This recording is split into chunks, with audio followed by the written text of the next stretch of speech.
day and welcome to What We Men Get to Talk About, a platform created for men by men. The platform also allows for men to navigate conversations between men, as you can see my panel right here, by men. Thank you so much to Regain Trust, also to United Nations Population Fund, and then of course Men Engage Men. My name is Adriano Fisachi. Today's conversation is I am how I was raised.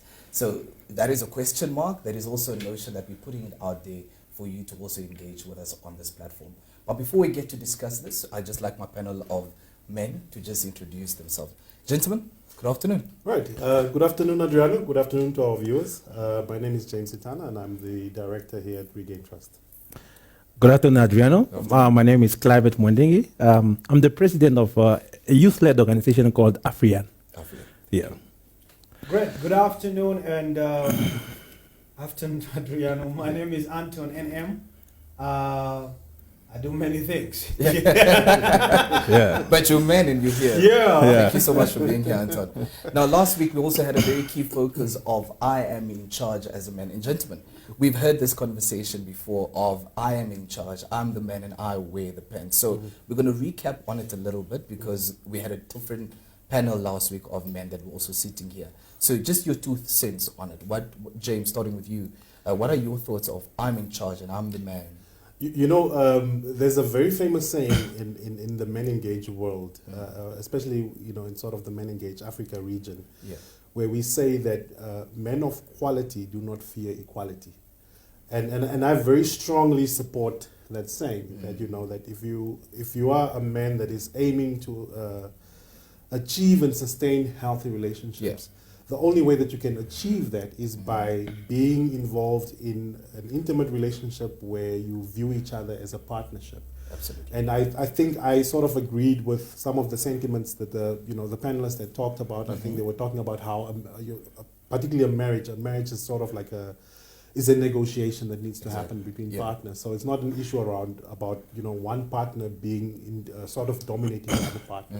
I completely believe in inequality. Exactly, and I love that because last week we also spoke about creating safe space at home, and that is both men and women's responsibility. Yeah, let me rather say I will disagree and agree with James. I think it's very important that we accommodate equality. It's a good thing, and it's like James said right now that men of quality should never fear equality.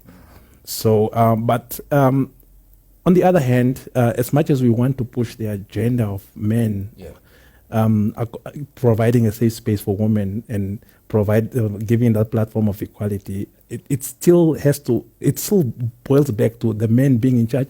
Sometimes the man is not in charge because the man wants to be in charge, but the man is in charge because he's pushed in that corner of being in charge because of responsibility and social norms.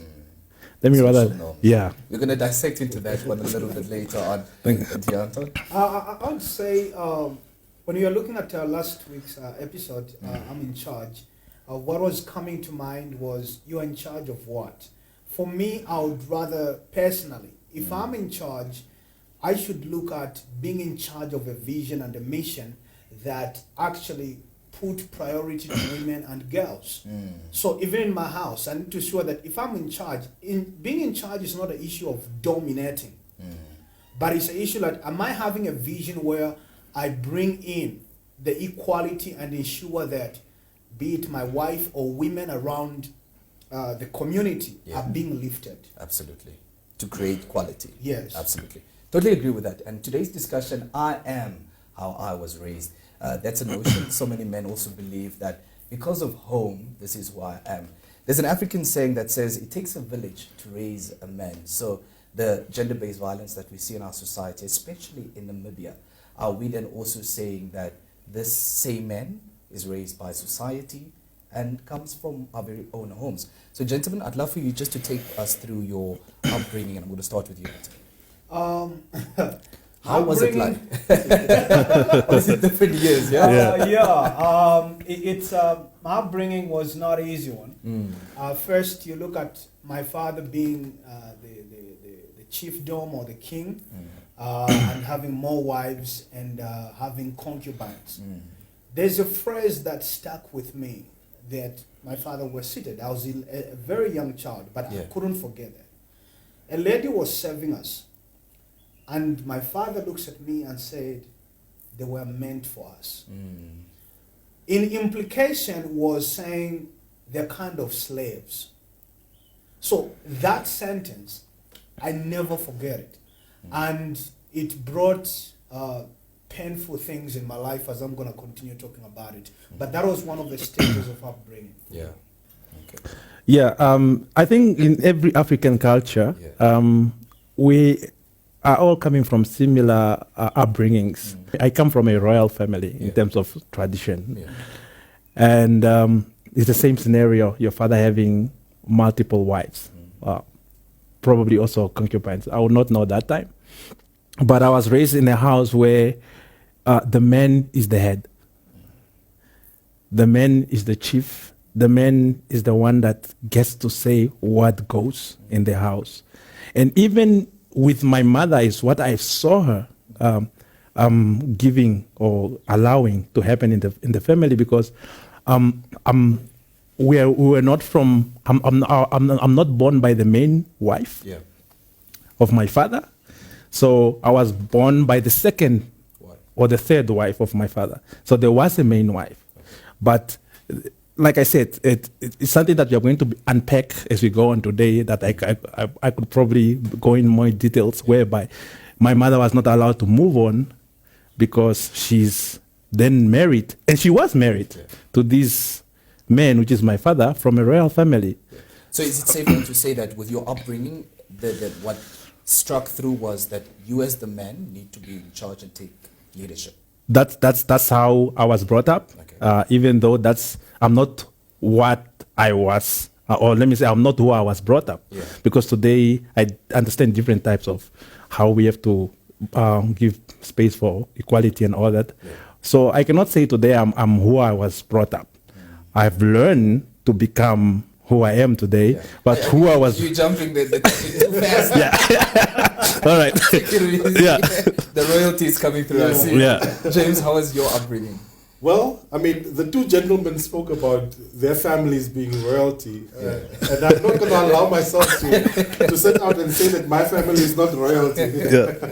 But you know what? Very interestingly, I think my family, which also sort of simulates a lot of the families that I've seen growing up.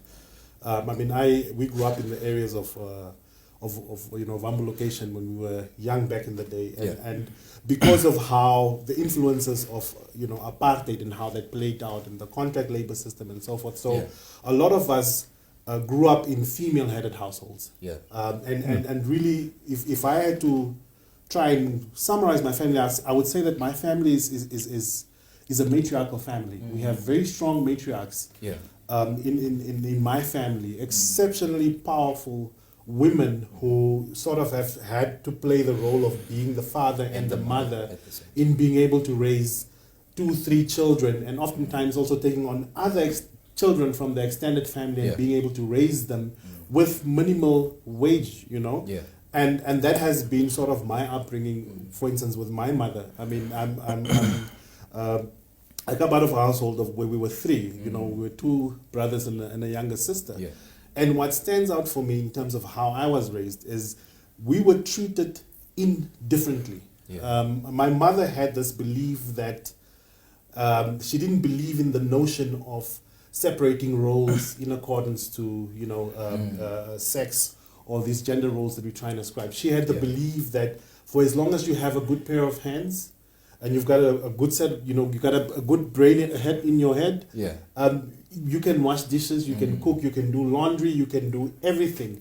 There's nothing that should limit you as a man. And we did share those household responsibilities equally.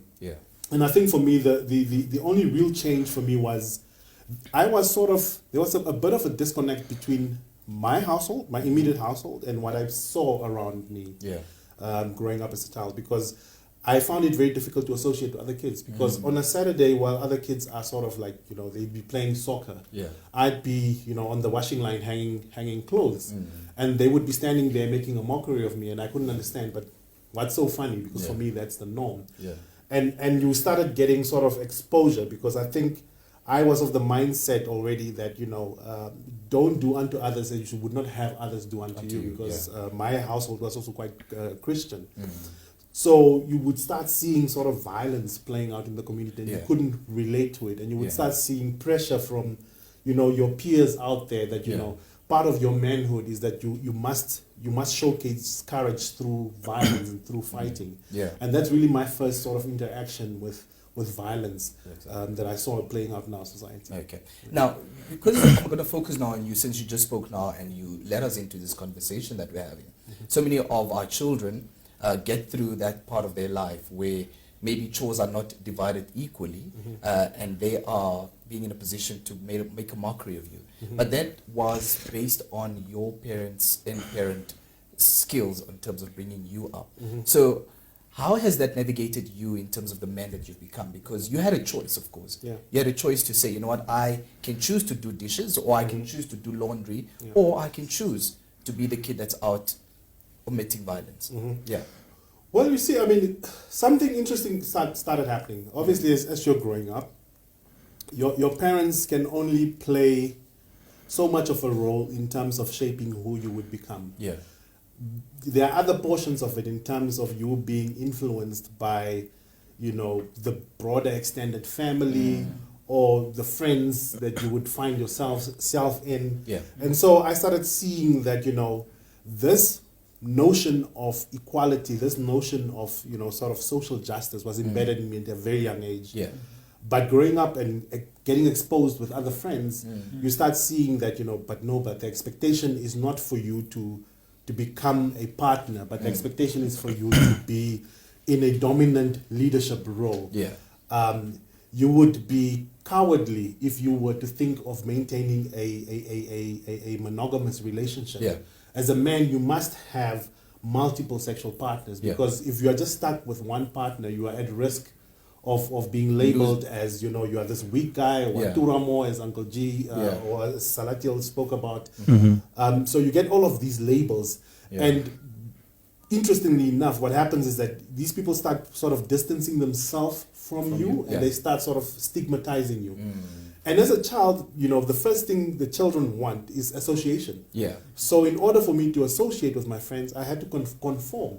So then I started sort of adopting these sort of, beliefs around I must be in charge, I must be, I must push the agenda that I'm the man in this relationship. And that brought about a lot of instances where I had, for instance, perpetrated violence against the partners that I was with in a relationship, albeit psychological abuse, it was still harm.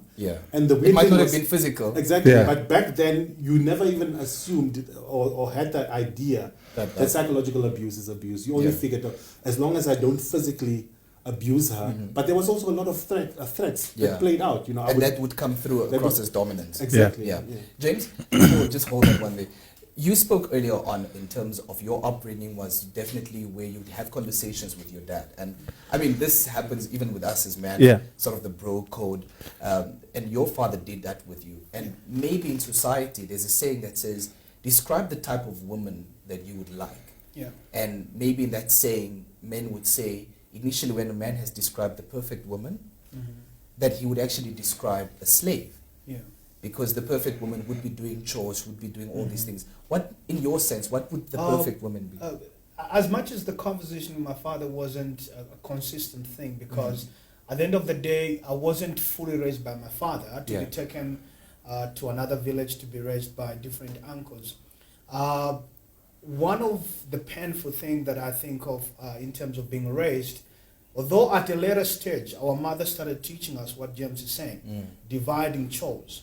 But the negative impact that was actually mentored me with my father and my uncles was using women as sexual objects.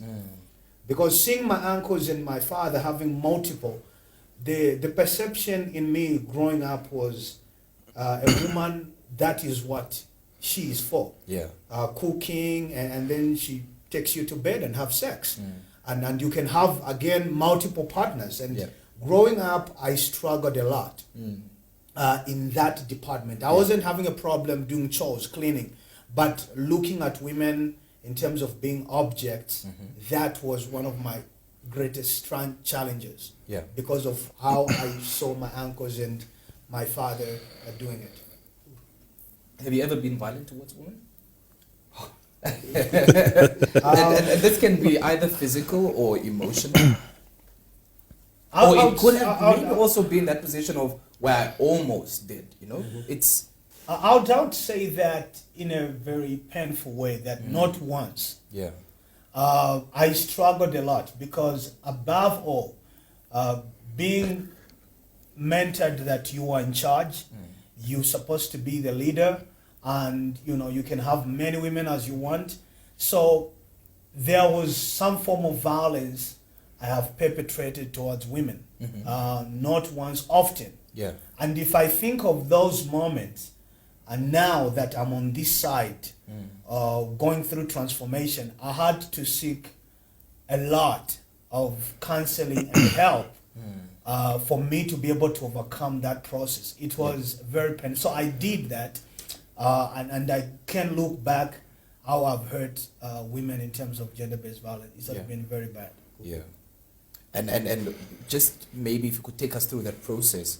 Sorry that we're focusing on that, but I think as men we should actually applaud you for speaking about it, to say, you know what, I've been in that situation where I'm the perpetrator, So when you were doing it, or that, what went through your mind? What was going into my mind was the word, for example, I'm in charge. So if she asked me, you are cheating, I'm thinking, but I'm supposed to have as many as I'm supposed to have, based on how I was raised. So who are you to question me? Those were some of the triggers that would actually lead into, and what the person was actually looking out for my life. Because I could have contracted HIV, I could have done something bad, but I didn't look at that way. I just felt like she's being over controlling and I'm supposed to be in charge. So that was some of the triggers that actually led into some of these violences. Awesome. Yeah. Claude, I'm going to also focus on you in that sense. You from the third wife. Yeah. Has your childhood affected you in any way in your current intimate relationships, in terms of thinking, okay, maybe my women, or I'm allowed to have at least 3 women, or how have you navigated through that? I'm going to tell you something that's very confusing. Like as I've mentioned earlier, that I was brought up by a man that's from a royal family. At the same time, he was a soldier. Yeah. You can already imagine that kind of the combination already. It's a very strong combination. Yeah. It's normally we call them alpha men. And I was brought up as an alpha man. An alpha man is a man that's in charge. Yeah. I was brought up where my dad would tell me, a house is not a home until there's a woman. With that respect. Yeah. And at the same time, he would tell me, you should not allow a woman to get to your head. Okay. Because she will sit on your head and she will control you. So you can see that type How of... did you balance that? I started dating at a very, very late stage. Yeah. Because I grew up being taught that women are very dangerous. Don't let her get to your head. So don't let her get into your life when you are not ready for her. But when you have a woman, you should be the man. Yeah. And they also build a house. You should also because she will help you build a home. She will turn your house into your home. Yeah. Now, I'm one of the people that have seen their parents or their mothers being abused physically by their fathers. Yeah. I did see my father physically abusing my mother. So I didn't grow up with that I should beat a woman, because I hated what my dad did to my mom. Yeah. Also, having multiple women is something that I grew up hating also, because I hated that my mother was an option. She was not, and I could see that she was not the main. So she was only important when she was needed. Yeah. But when she's not needed by him, then she's not important. So I grew up with that, knowing that that's my dad, but my mom is not the only wife. And she told me as well that we live in this town, but when you go there to visit your dad, keep in mind that there's another woman that is your dad's wife. Yeah. and this is how you should behave. So that was sort of a bit painful growing up. I would say probably in terms of being a perpetrator of gender-based violence, I can say I probably currently, or in my past life, I did psychologically, emotionally, because you will have that threat that you should not allow the woman to come and sit on your head. If you allow her, and then you are not a man anymore. She will break down everything. If you allow a woman to be on top of everything, nothing grows in a woman's hand. That's what I was taught. That military upbringing. So, and as James has said as well, I mean, we obviously dissecting this and unpacking all of this, that, you know, it might not have been physical, but it might have been emotionally abusive or verbal abuse. And there are so many different forms of, abuse. But how is it that our parents and our upbringing has sort of impacted that? Because you just said now that you had a choice, and you had a choice. But is it that everybody has a choice, that we, have this upbringing, and then, one day miraculously just decide, you know what, my girl has cheated, and because of that, the infidelity that she's done, I'm going to kill her, as is many cases when it comes to GBV issues in Namibia. You know what, Adriano, I feel like we've been raised to believe that, from the get-go, it's interesting. I find my life experience quite interesting, because I grew up in a household where we were taught that we need to see each other as equals. Men and women as equals. You move out of the household into a broader environment that reinforces the belief that as a man, you must be in charge. And that with that comes a lot of privileges and benefits for me. So you are taught about what those privileges are and what those benefits are. And some of those are, for instance, the fact that I'm allowed to go out, as Anthony had said, and have multiple partners, yet she can't. And then there's a lot of misconceptions that are then shaped around that ideology by men, where I've heard in many instances around how, but you see, if a woman has many sexual partners, biologically her body changes. Her breasts become saggy, her bums becomes, flat, and she becomes loose, and then the perception then on top of you that is added, that is why your partner must remain faithful. But you as a man, you should go out there and experiment and pick up new skills and traits and learn and have as many sexual partners as you could without being questioned. So I think, in our society, that is a very sort of prevailing perception that is out there, that I'm allowed to have multiple partners, but the minute that my partner does that, then it is the greatest insult to me as a man. Because so is it the man's ego that we're questioning here? Exactly. Then it speaks to my inability to control her. Because almost, at some point I was even taught that, through peers and so forth, that, a woman is like your ambassador. She represents you. So if she becomes unfaithful to you, it's a representation of you as a man. And if that then happens, it's well within your right to go and then try and reprimand her and discipline her so that she doesn't do that again. Or you then move away. But even though you move away, there's still a sort of a stigma that is attached to you. You must have been very weak. You must have been sexually, you must have not been able to satisfy her. That's why she was unfaithful to you. Or your package is small. And men have this issue of comparing packages. And that causes a lot of issues. But it's true what James is saying, and I'm going to allow you to also just echo on what he's saying. And these are the conversations that we as men have, whether it's at the bar or in the gym or when the boys are out at a funeral, wherever we might be finding ourselves. So what are your thoughts on that? Because, even the word discipline, so that's your girl. Please teach her how to. So now the onus is on you because she's the ambassador of your relationship. Look, in the beginning I mentioned, I spoke about social norms, and this is what social norms bring to us.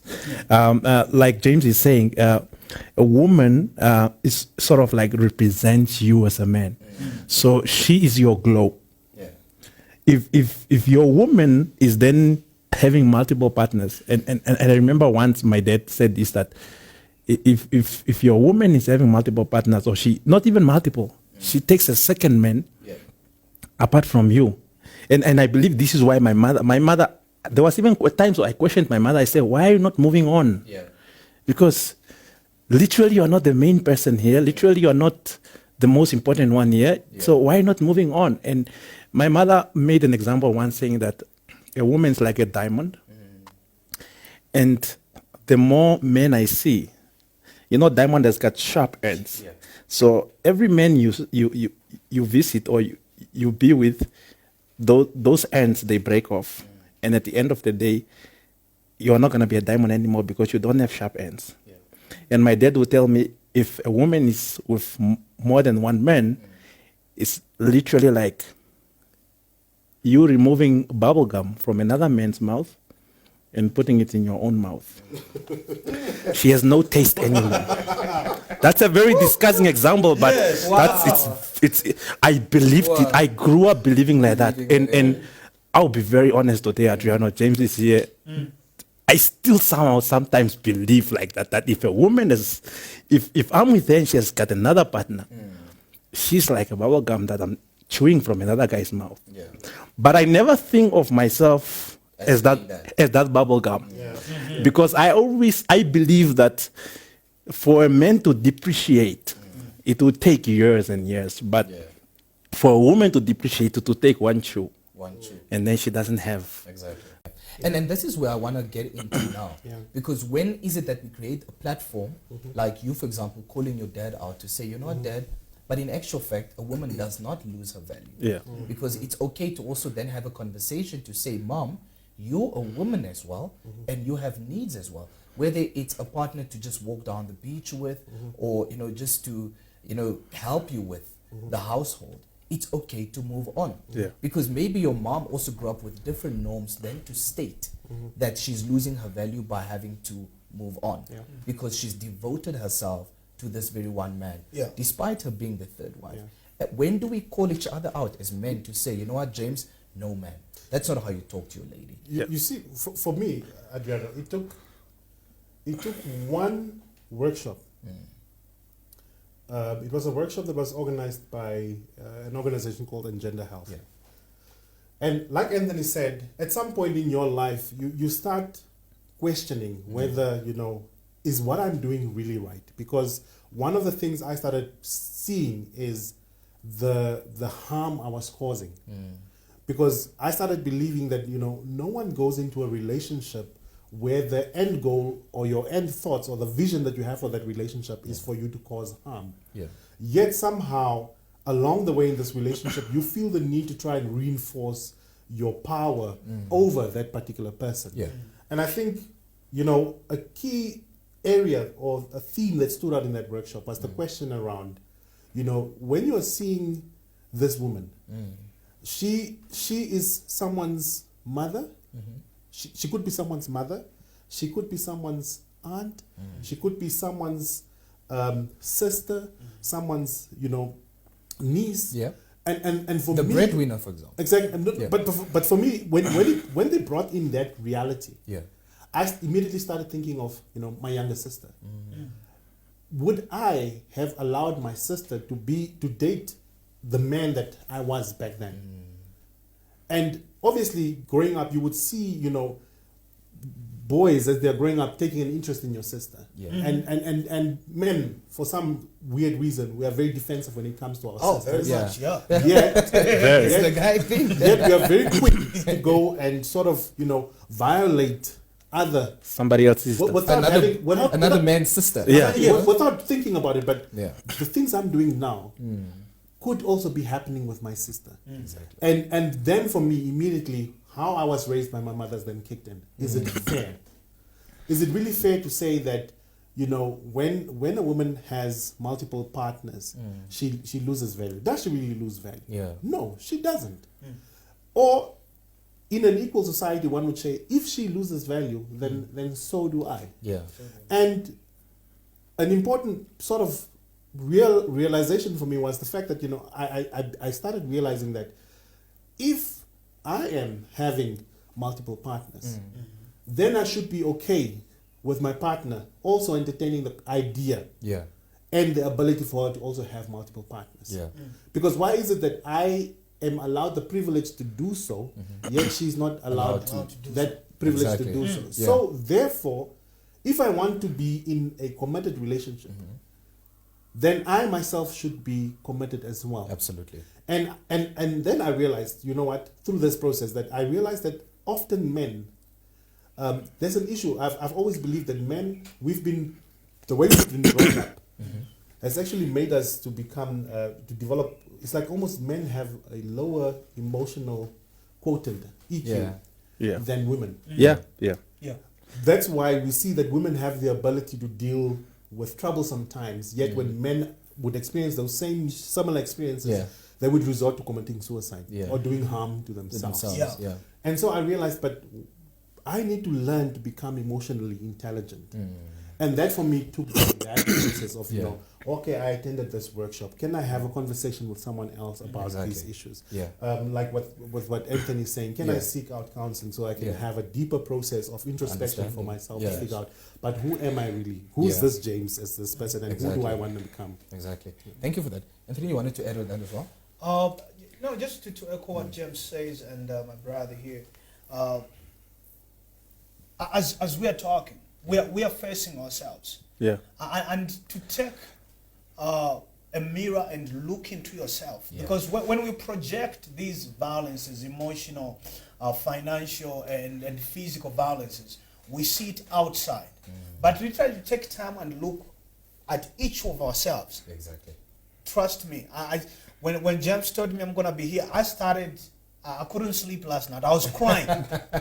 Not like crying. I was thinking of all the moments. Now I have 2 boys and 2 girls. So if I don't deal with myself and literally transform, what are my boys, 2 boys and my 2 girls watching? Because eventually, what I might be doing to my wife or the person I'm with, what is going to happen to the children? Absolutely. To the 2 girls. So I need to begin to challenge myself and look forward. It says, where do I start now? Because whatever I am, even if I was formed by my father and the society, I need to begin to challenge those norms. I begin to change those norms for the sake of my children. That is the greatest battle. And I absolutely love, gentlemen, what you've mentioned now. It's having that self-reflection, getting to that realization. You know, so many a times, the unfortunate is that you find the perpetrator not being in a position where he gets to really have true reflection within himself to realize that. Can we maybe, just from your side, how, if you were in a violent situation, are there basic steps that one can say, you know what, I can seek help? Because culturally, because you also brought up culture from the beginning, is that culturally it's believed black men don't seek help. Black men do not share their issues. We deal with the issues at home. I'm the man of the house. You're the woman. My rules. That's it. And also bringing to the notion, I am who I was raised by. You know what, Adriano, you've mentioned something very important when you said that it's a self-reflection. And I have to be very, very honest here. And I believe James and my brother here will agree with me that self-reflection comes with a price. It's not easy when you're talking about society. How society views. We are talking about challenging the societal norms that are existing at the moment. They are not in the past. They are still existing. And if I have to make an example of myself, I'll be very honest. One of my traits, I'm in the field of advocacy. And my change is, I didn't change 10 years ago, 5 years ago. I changed about 2 years ago and the first time when I started realizing and reflecting to myself is after I attended a gender-based violence training, a trainer to trainee, where I was a trainee to become a trainer. And during that training, I started reflecting to myself and actually looking at who am I? And you are picking up things, you are being trained on things that are so hard to accept. Because in Afrikaans we say it's like a warm aardappel, because you have to swallow that hot potato, knowing that you are going to change from the person that you've been brought up to be to this person that wants to create a safe society and respect women and see women as equal. It's something very, very difficult, because you are going to have to put up with criticism and discrimination and stigma from your friends that see you as a man, that will call you names because you do not let a woman sit on your head.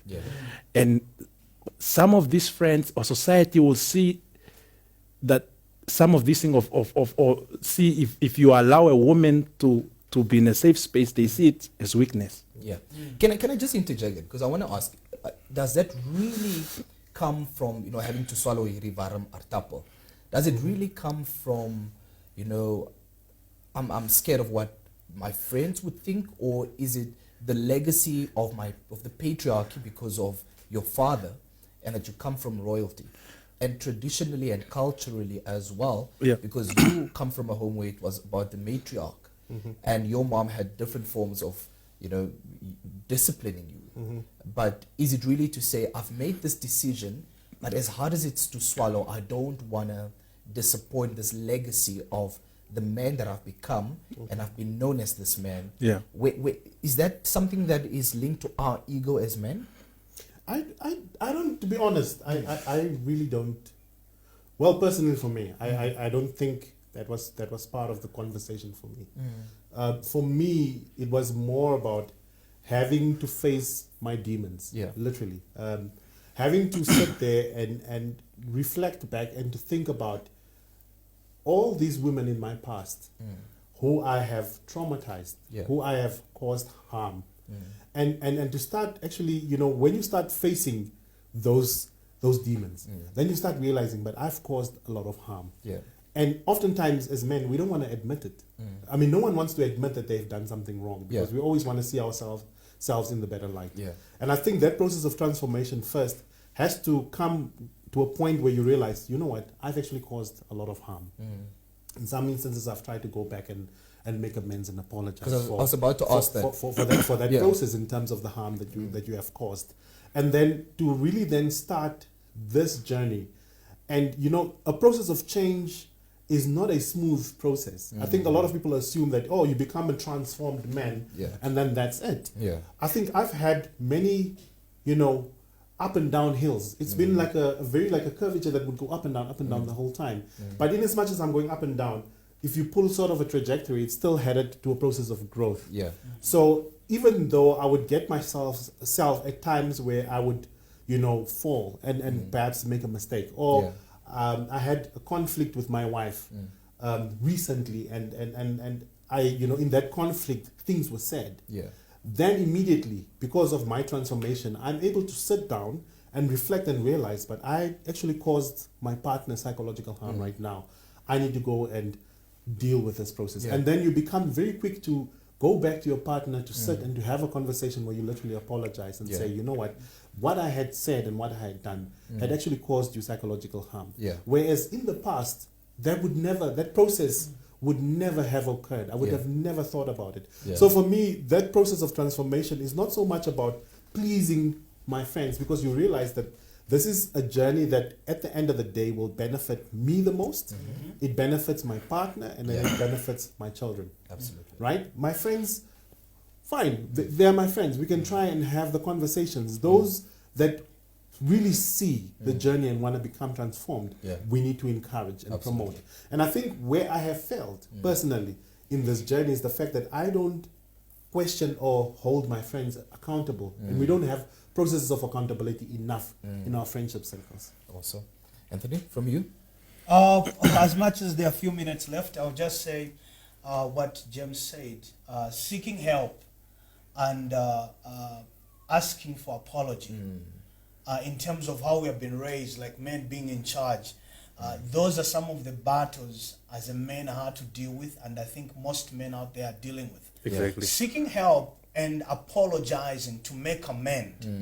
Not just apologizing for the sake of apologizing, but to ensure that my apology, I meant it and I bring action of transformation. Yeah. That's what I mean. Yeah. When you apologize, you have to bring actions that shows that you are remorseful and you are willing to change. Yeah. So that is some of the things that I challenge myself all the time. And because I was brought up in a society where a man has an ego. You want... whatever wrong you do, you don't want to apologize. You just walk away. But that doesn't fix the problem. Absolutely. So I just want to end up there because of time. Yeah.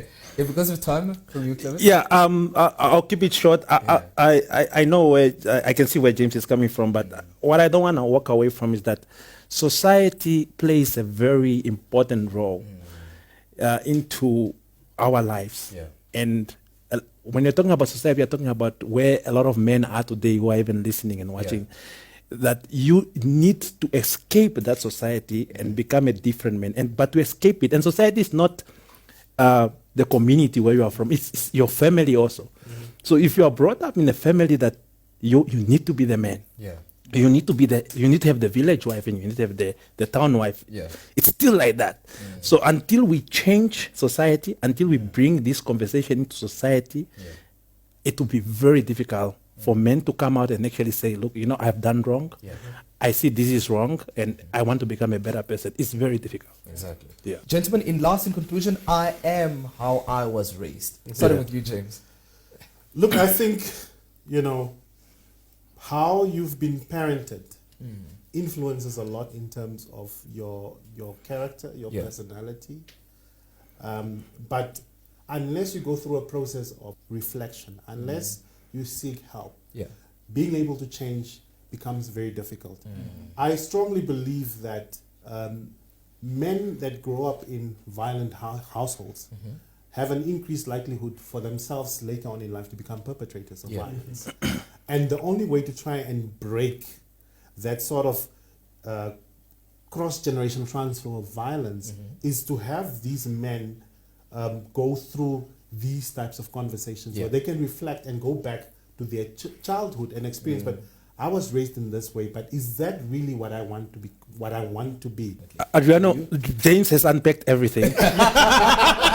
I'm going to say, So what I'm going to say is I'm glad I have escaped from who I was brought up to be, and I'm very happy. You've mentioned choice. I've taken the choice or made the decision to move towards who I want to be in society. So I'm glad I escaped from who I was brought up to be, and moving towards a different direction. Exactly. Yeah, that's what I would say. Made that choice. Yeah. That's a good choice. It's a good Thank you.